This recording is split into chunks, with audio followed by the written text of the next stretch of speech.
เราการเบิ้งข้อมูลย้อนหลังเนาะไฟล์บันทึกผ่านมาเอาสิเบิ้งได้ในใดเนาะกดปุ่มตัวนี้เนาะตัวลบนี้ก็ได้เนาะเพื่อให้ไอคอนพวกนี้ขึ้นมาเนาะไอคอนพวกนี้ก็จะมีหยุดการบันทึกเนาะเบิ้งภาพย้อนหลังว่าปิดเสียงสนทนาเนาะมันมีไอคอนตัวนี้ขึ้นมาเนาะการที่จะเข้าหาไอคอนพวกนี้เนาะกดตัวนี้ขึ้นมาแล้วกดลบบัดนึงเนาะเห็นบ่จะมาสีขาวมาละเราก็เลื่อนมาเลยเนาะเลื่อนกดลบกดบวกนี่มันจะไป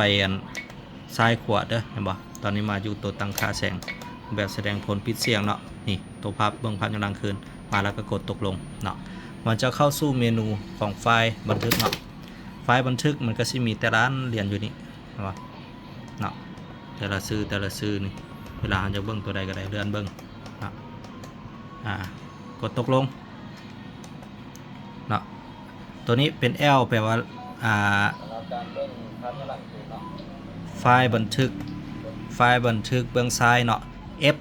ลงท้ายด้วย F แปลว่าฟอนต์ด้านหน้าเนาะเดินเบื้องได้ฟอนต์ด้านหน้า B back เนาะback ก็เป็นด้านหลัง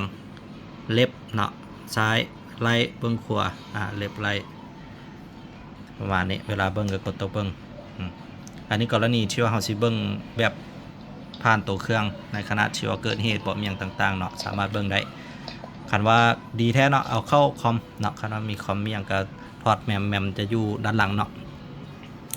ด้านหลังนี่เห็นบ่นี่พอร์ตแมมไปเสียบคอมได้